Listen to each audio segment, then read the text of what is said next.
Welcome back. Well, I just filmed a video talking about perfumes that smell like really nice skin products or skin and bath products, but I also wanted to talk about some fruity perfumes. This was the other perfume list that I had on my agenda to film. Whilst I've got a little bit of time, I don't have much, but hopefully I can get through these perfumes, although now I'm looking at them all going, there's no way I'm going to get through this video before I have to get off and get onto a call with someone. The perfume that sparked me wanting to do this list is the one I will talk about first, even though I haven't worn it that much since I got it, ironically. I just haven't had the occasion to wear it yet. So, but this is Delta of Venus by Eris Parfums. This is a fruity perfume for people who struggle to wear fruity perfumes on the basis that fruity perfumes come off to them as feeling a little bit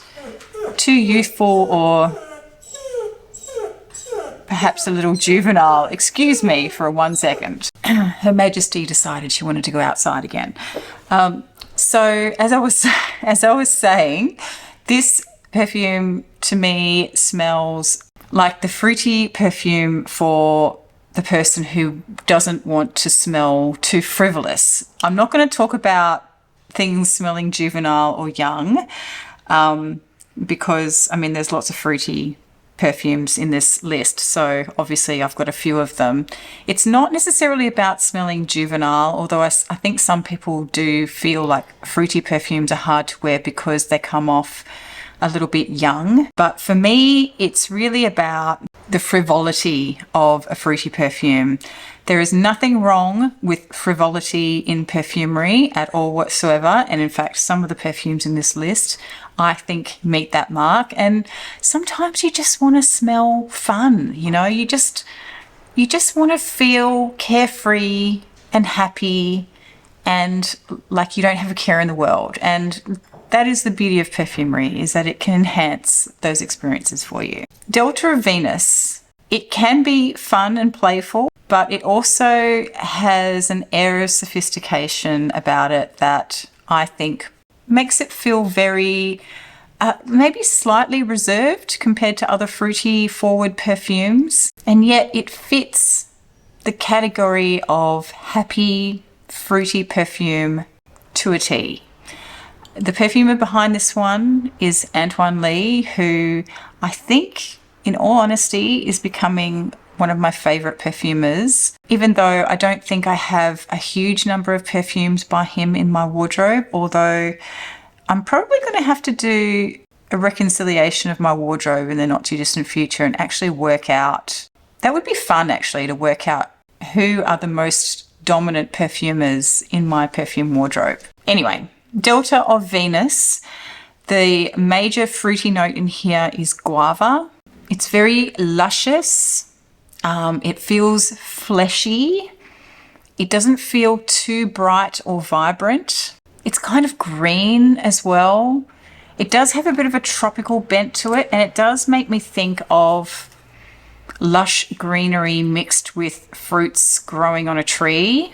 Yeah, this is so great, this perfume. I can see now this is going to be one of my favorite perfumes to wear this summer. I think what makes this one special to me is you've got this really sort of juicy, fleshy guava that's coupled with a violet note, and violet in perfumery sometimes comes off to me as feeling quite fleshy also. You know, it can have a lot of body to it. Sometimes it can be really soft and powdery, but sometimes it just has this, maybe it's the whole Parma violet thing, but sometimes it comes off as being really quite fleshy. And I just think it goes really, really well with this guava element. There's other notes in here. Like I said, I'm not super familiar with this yet. I've worn through the sample, but that was quite a while ago now, and I've been sort of waiting to buy this perfume because they're not available in Australia. And I ended up buying it from Saint Celier from the UK, but the shipping was a lot. So I really had to be ready to make this purchase in order to buy it. Anyway, it's sort of, I guess, citrusy, fruity. There's some vetiver in the base, which gives it a little bit of depth and balances out that fruitiness, but at the same time, it doesn't go super, super woody. Yeah, I love it. It's a fantastic, fantastic perfume. Eris Parfums does some really, really great ones. I'm still on the fence about Marbet. I would really still like to add Marbet to my collection, but I'm just not entirely sure how often I'm going to wear it in reality, because I think in a previous video, I've talked about the fact that that smelled quite different to me depending on where I was. You know, sometimes it came off really animalic and sometimes it was barely animalic at all, and I found it really easy to wear. The next one is one that was sent to me in PR. This is Juice by Commodity. You have undoubtedly heard quite a bit about this one already, because we were away when this was sent to me, and I haven't had a chance since we got back from holidays to film anything about it. So in the pack, we got this one, which was the Expressive. It's like the main one. And then you also have the Personal range, which are the sort of more light wearing fragrances that don't project or aren't too loud. And then there's also the, oh, that's terrible. I can't remember I just realized I still have the packaging. This is just so you know, this is the box that it came in. It's kind of like, I don't get PR very often. And even when I do get PR, it's not usually packaged up as a PR package per se. Like, it's usually just a bottle in the mail. So you have Juice Personal, which is the white one. That's the really light wearing one. And that one is more centered around violet leaf. And then this one is the Bold. So this is the strongest one out of the lot. And this one has obviously a vetiver and patchouli added, or more concentrated vetiver and patchouli added. So it's a bit stronger. I did wear these two once each, and I quite liked the Personal one because it was just lighter and a bit greener. The Bold one, I remember thinking, was maybe just a little bit too strong for me.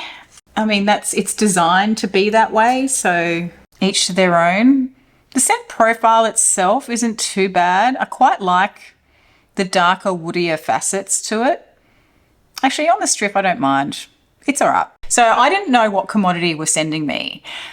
They contacted me months and months and months and months ago, before any of the marketing material had been released about what was coming. So they just contacted me and said, look, we've got this new perfume launching in a few months. Can we send it to you? And I said yes, because I didn't dislike, they've sent me a full discovery set once before, and I quite liked some of them. I have never been so inclined to buy any of them, but I certainly didn't dislike them. So I said, yeah, sure. And then I promptly forgot about it. And then when I was away on holiday, I started seeing some posts pop up and I realized, oh, this must be what they're sending me. This is their new release. And my heart sank a little bit, I'm not going to lie, because I knew that it was meant to be kind of a fruity perfume, and I was a little bit worried that I wouldn't like it because I'm not really that big on fruity perfumes. The overall vibe is that it comes across a little bit shampoo-y, especially when I smell it on the strip. When I first sprayed it on me, and I think probably more so for the Bold rather than the Expressive, it did remind me of something else. I'm going to make this comparison. I know that a lot of people are going to disagree with me vehemently, but just bear with me. When I sprayed this on, I immediately thought of Hibiscus Mahajat by Maison Crivelli. They don't smell alike. I think what's getting me is, particularly with the Bold, is this combination of really dark, woody notes in here. And in this one, in Hibiscus Mahajat, you get this fruity aspect in the top with some dark, woody, leathery tones. There's also a musk in here. This is way more complex, right? This is way more bombastic as well. But the interesting thing about this one is that when I first sampled this a couple of years ago, I did not jive with it at all whatsoever. And partly that reason was because I just found it way too strong for me. And it gave me a headache. It made me feel a little bit nauseous. I couldn't really get my head around this sort of slightly animalic, musky tone that was in here mixed with that leather, or maybe it was the leather, maybe it's not musk at all. And then this contrasting with the fruity notes and the rose, it just, like, my head just could not compute. Interestingly, it happened to be in my little sample bag that I took to Bali, and I ended up wearing this a few times while I was in Bali, and I loved it. And I thought, how interesting that something that is so strong and bombastic and loud, and those are kind of the reasons why I didn't really like it, that somehow I wear it in a really hot, humid climate and suddenly I really enjoyed it. So it was really weird. I haven't worn it since. I got back. But when I got back, this was waiting in the mail. So I sprayed it on and I immediately got kind of similar vibes. They don't smell the same. One reminds me of the other. And maybe it really just comes down to, you've got this fruity aspect, kind of red fruity aspect that isn't particularly overbearing in this perfume. It's definitely present. There is definitely fruitiness here. And this is the weird thing. I've been seeing these, reviews of this where people are saying they don't get the fruit. I'm going, almost all I can get is the fruit, but the fruit is not jammy, sweet fruit. It's very tart. It's kind of like tart and green fruit with some red tones in there. But it's like you've got a mix of ripe fruits and underripe green fruits melded together to make it tart. I would wear this. It's kind of weird. And so consequently, the reason I've been making this comparison, right, between Hibiscus Mahajad, because this doesn't really smell like Hibiscus Mahajad, but there is just something about this, sort of a darker undertone to it, and maybe that's because it probably has things like vetiver and patchouli in the base, but it's not a light perfume. It's not a bright, sparkly, carefree, fruity perfume. It's just more tart and darker, and not as bright and happy as I was expecting, I guess, from the marketing of it. Actually, the marketing did come across as being a little bit dark, so I guess kind of more of a seductive kind of fruitiness. So I think that's why I'm getting the comparison between the two, even though they don't smell the same. And juice is not as overpoweringly strong and bombastic as Hibiscus Mahajad. So what I will say is that if you kind of liked the scent profile of Hibiscus Mahajad, but it was just too much for you, too strong, maybe try the commodity juice. Get a sample of it, because I'm sure there's going to be lots of people who don't agree with me on this comparison. And like I said, I stress again, they don't smell the same, but there is something about this that makes me think of Hibiscus Mahajad. So I would say if you couldn't handle Hibiscus Mahajad, maybe try juice from Commodity, either the expressive or the bold, because it kind of gives me a similar vibe, as I said many times now. And I just think that if you wanted the vibe of Hibiscus Mahajad, but without the overpowering bombasticness of it, then maybe juice might be a good alternative. And as I said, I was really surprised. I kind of like it. I want to wear this perfume. I can see myself wearing this, particularly after I wore Hibiscus Mahajad on holiday. Perhaps if I had tried this 2 years ago, I'd be like, nah, I'm not wearing that. That's not my perfume. And it really isn't. It doesn't really suit my personality. Delta of Venus suits my personality. Commodity juice doesn't really fit my personality, but neither does Hibiscus Mahajad for that matter. And I loved wearing that on holiday. Maybe it was like the holiday thing of you're on holidays, you're in a different country, no one knows who you are, you can just be somebody different for a week or two. There might have been an element of that. All right, next up is another new one in my perfume wardrobe. And this was a blind buy, and I blind bought it because it wasn't that expensive. And I was really curious about it. And in the lead up to our holiday, which is over a month ago now, I was on the hunt for mango perfumes. And if you've seen my video where I talk about what I was wearing on holiday, you will know that I took a decant of Cruz del Sur II by Xerjoff because I wanted a mango perfume for the holiday. Consequently, as I was researching other mango perfumes, this one has been very, very popular this year. And because it wasn't that expensive, I just decided to blind. It was really hard to get a sample of it because they don't sell samples, and nobody in my vicinity had this bottle that could give me a sample or sell me a sample. So I just blind bought it. And this is Ajayeb Dubai Portrait by Lattafa. And I have not been big on the Middle Eastern style perfumes, mostly because a lot of them are dupes of other things. There is somebody in the perfume community locally here who's really into Middle Eastern perfumes, but he is adamantly opposed to endorsing brands that do dupes of other things. And so I think I might delve into his range a bit more. He sells samples, and I'm thinking I might buy some samples from him because he sells things that are genuinely unique and aren't meant to be copies of other things. And my battery is going to run out anytime soon now.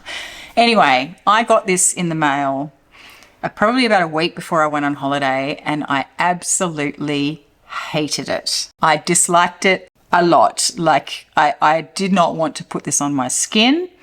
I kind of sprayed it in the air, didn't really like that. Put it on a strip, didn't really like that. I did put a little bit on my skin, and I was like, this is not going to work for me at all whatsoever. I know that a lot of complaints when people get these sort of, particularly I think with Lattafa, people say, you have to macerate it or you have to stick it in a cupboard for a bit. So I kind of had that in the back of my mind, but it wasn't smelling super alcoholic. I have had other Middle Eastern perfumes sent to me and stuff over the years, and some of them do smell very like just straight up perfume as alcohol.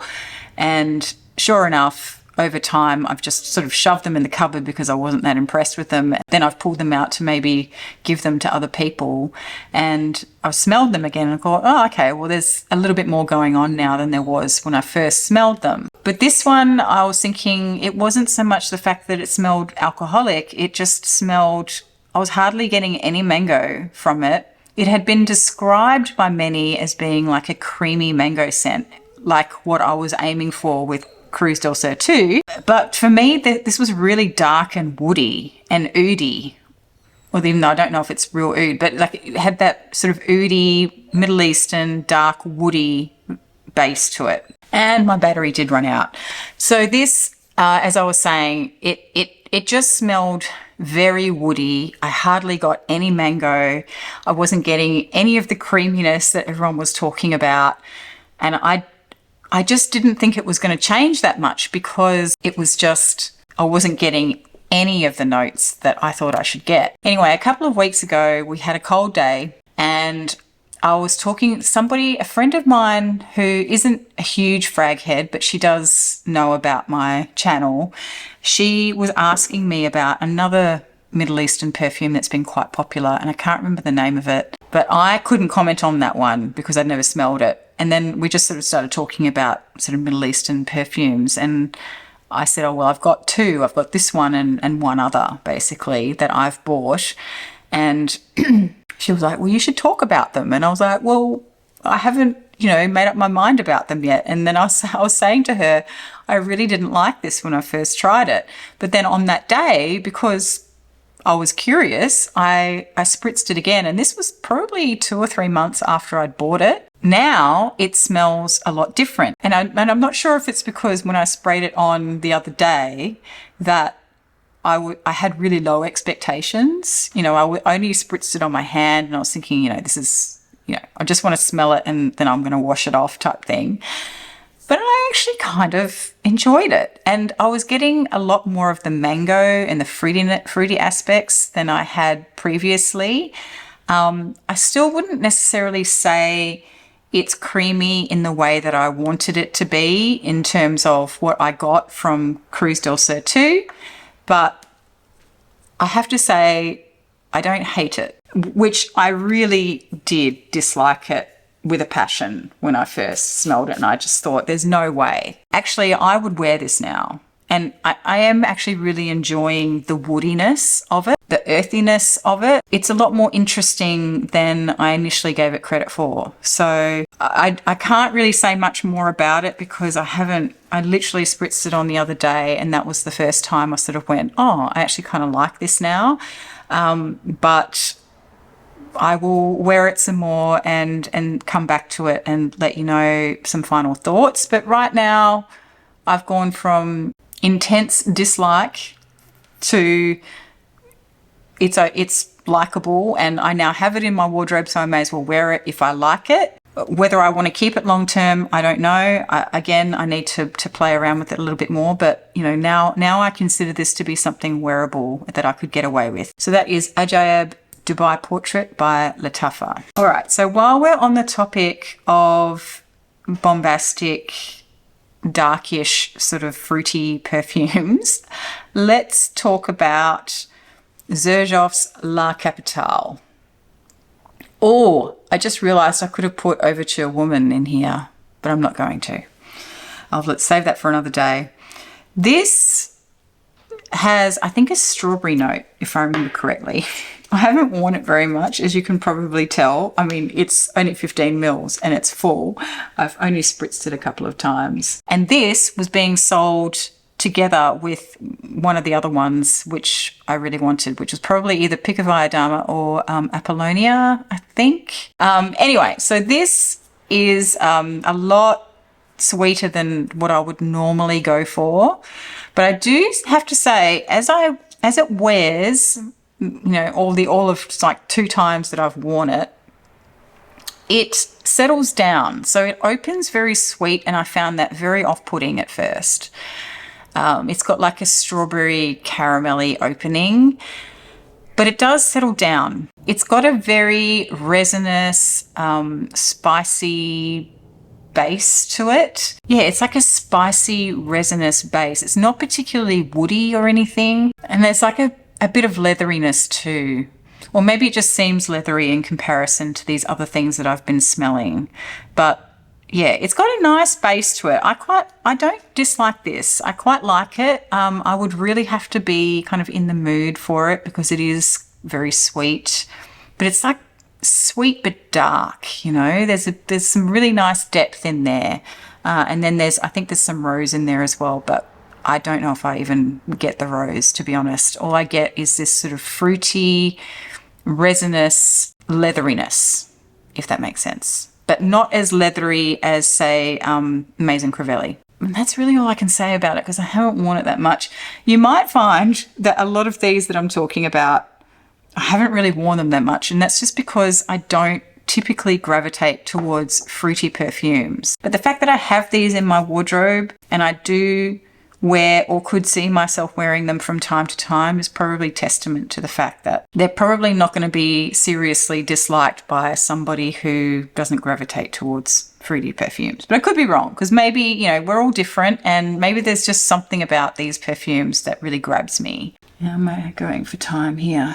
All right, next one. Well, let me talk about, I guess, let's just quickly refer to Cruz del Sur II, which is the decant that I bought specifically to go on holiday with to Bali. I did talk about this, I think, quite a bit in my video where I talked about the perfumes I was wearing when I was in Bali. So I'll link that here somewhere. This is kind of it's described as being a lactonic mango-y fragrance. It's got lots of fruit in it, mango, guava, something else, can't remember what, and some tropical florals. It does feel and smell very tropical, but it kind of reminds me of a coconutty mango lassi. If you've ever had a mango lassi, they're typically made with mango and yogurt, maybe a bit of lime juice or something, or something sweeter. I don't know, I can't really remember. I used to make them all the time, and all I remember is that I used to put lots of Greek yogurt and fresh mango, and maybe I put some lime juice or something in it to give it a bit more tang, depending on how ripe the mango was. It's just a really creamy sort of mango drink. That's what it reminds me of. And what it really reminds me of is if I were to substitute Greek yogurt in that recipe for coconut milk or coconut cream, that's kind of what this would be like, because this has a very noticeable coconut note in it. But it's a creamy coconut. So it almost goes suntan lotion-y. In fact, it leans a little suntan lotion-y. But I think because there's so much fruit in here, it sort of hovers between suntan lotion and creamy tropical drink. I know that sounds really weird, but I just really like it. And maybe it's just because it reminds me of the time in my life when I was drinking lots of mango lassies and having a ball, because I think I was in my mid-20s about then. I really didn't have much to worry about in my life. And I think that's kind of why I like this.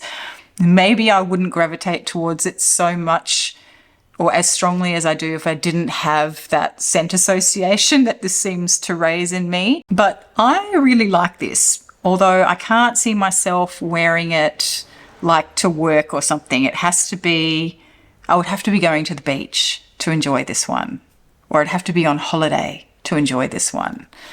So that is Cruz del Sur II by Xerjoff. The next one is one that I won't talk about too long because it's been talked about by many people many times, including myself. This is Delina La Rosee, and this is a very fruity, rosy, peony kind of scent. It is quite fruity. It has a pear note in the top. It's quite sweet and juicy and watery as well. It's meant to have more of a watery vibe compared to the other Delinas. It's very fresh, and I don't know if there's really much that I can say about it. It's rosy. It's a watery, rosy, fruity scent, and the fruitiness comes from, I think, predominantly pear. I don't know if there's other fruit in here. I know the other Delinas have like rhubarb and stuff. I don't know if this has rhubarb in it, but it definitely has a fruitiness in the top, and it is very watery. So it's very pleasant, quite easy to wear, although I say that, but I think I have mentioned before that when I first decided to buy a bottle of this, I had been through a substantial size decant of it. And I remember when I first got the bottle and spraying it on, and I overwhelmed myself really quickly. This is a watery, fresh version of the original Delina, yes, but it still is quite strong and bombastic. And the aquatic element that's in here that makes it watery can play up a little bit more if I overspray it or if I spray too much. So it gets that sort of aquatic aspect that I don't enjoy in aquatic perfumes. But otherwise, if I don't overspray it, it just has this beautiful, delicate, watery, sweet rose and peony vibe going on. So that is Delina La Rosee. I'm not going to say too much more about it, but it's in the list because of that pear note in the top, that very fruity aspect that it provides to the florals. The next one is one that I wasn't sure whether to include in this list or not, but I ultimately did because it does have fruity notes in it, but it's not like a dominantly fruity perfume. This is Paradis Lointains. I've talked about this before. It's by a brand called PERFUMES. They're a French brand. This has notes of passion fruit and I think black currant. This has a note, oh, that smells really different today. Wow, that's smelling medicinal today. That's weird. Okay, let me just spray it again. Did I just spray it on? Did I have something else on that card? This smells really different today compared to previous times that I've worn. I'm wondering if it's because I've smelled all of these really sweet, juicy, fruity perfumes in the lead up, and now suddenly this is smelling quite medicinal and herbal. But normally If I was to just go to my perfume cabinet with a clean nose and smell this, I would get a really delicate fruity opening to a really beautiful floral bouquet at the base. But today, this is actually, as I said, coming off quite medicinal, and I'm not really getting the fruity notes, but I think it really is just because my nose is now full of very fruity perfumes that have come before. I probably should have tested this one first. So I really like this. This is a really beautiful light floral perfume that's not overly sweet, but one of the reasons why I think I liked it was because it had this fruity thread that ran through it, and it was really, really delicate and not too strong leaning in the fruity direction, which is what I thought it was considered to be a fruity floral. But today it's really coming across aromatic. It's got that real cooling aromatic aspect to it, and yeah, spicy and floral. It was always kind of, spicy and floral to me, with a little bit of a woody base and a really delicate fruit note. But today I'm not really getting the fruit, but there is a passion fruit note in here, I believe. I think I used to think it was black currant. I just couldn't quite grasp what the fruitiness was because it is so subtle and so delicate in this perfume. So maybe I shouldn't really be classifying it in this list because it's perhaps not really a fruity perfume. But I considered this to be, before all of these that I've just spoken about, I actually considered this to be more of the fruity floral category in my wardrobe. So if you're someone who doesn't typically gravitate towards fruity perfumes, then this might be one that you might enjoy, especially if you like aromatic florals. Very aromatic florals. That's so weird how that smells today. If you're really into your fruity perfumes, then maybe steer clear of this one. You probably, unless you like aromatic florals as well, you probably, you won't classify this as a fruity perfume, but you also may not like it if you don't really like aromatic perfumes. Okay, last but definitely not least, we have Anamcara by TheTopNote.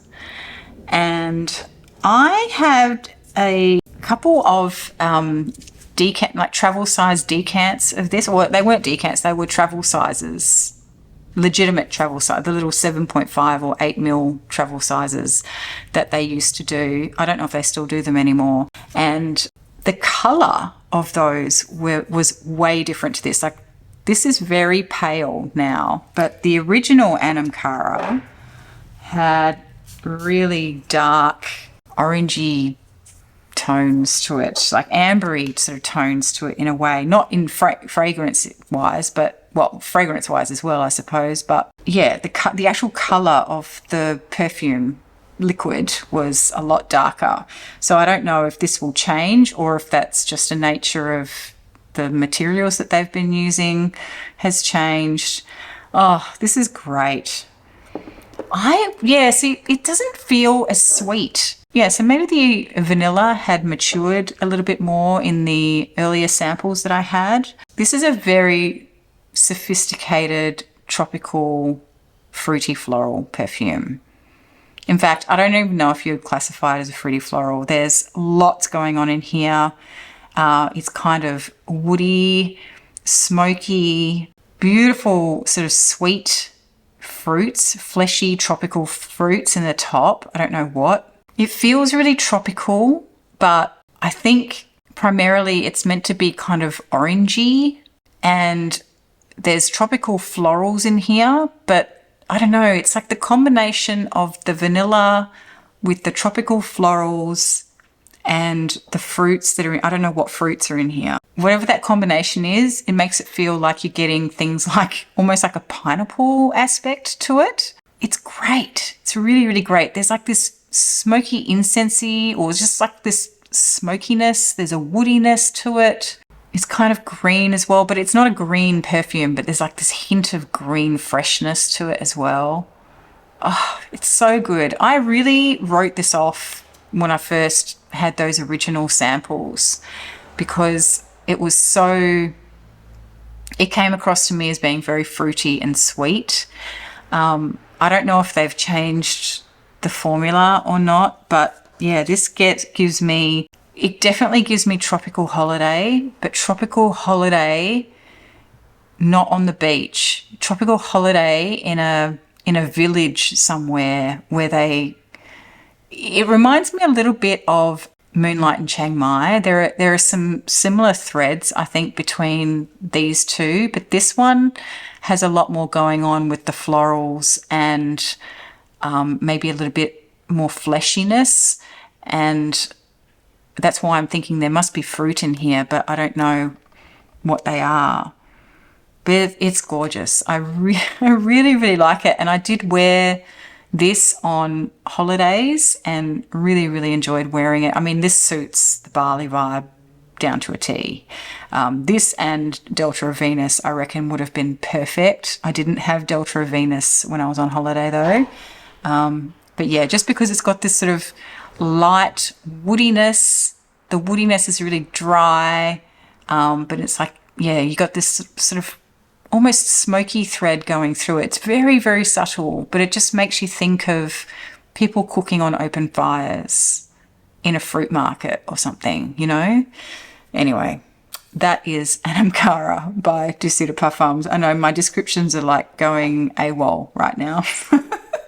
I was really thrown a loop after Paradis Lointains by Oliver. And also I didn't really prepare that much for this video. I didn't sort of sit down and study the perfumes. I just pulled them out knowing that they're the ones that I had a fruity aspect in my mind about, and I've just talked about them, but I'm sorry, it hasn't been super descriptive and it hasn't been that informative in terms of the actual notes either, because I haven't looked them up. So, but you know, the list is below. You can go and Google them and maybe find out some more about them. Maybe somebody else has reviewed these in a much more organized manner than I have. Anyway, this is the second video that I've filmed today. My mouth hurts and I'm losing my voice. I need to go have some water. So thank you so much for joining me. And if you made it through this whole thing, well done. This whole big ramble on fruity perfumes. And on the basis of the ones that I said I particularly liked, like Delta of Venus and Anamcara, are there any perfumes that you would recommend I test for the purpose of maybe discovering some other beautiful, juicy florals that I might like to enjoy in summertime, given that I'll be coming into summer in the not too distant future? Thank you so much. And as always, if you enjoyed this video, please do give it a thumbs up or subscribe if you aren't already. If you want to, you don't have to, but it's free and it helps me out.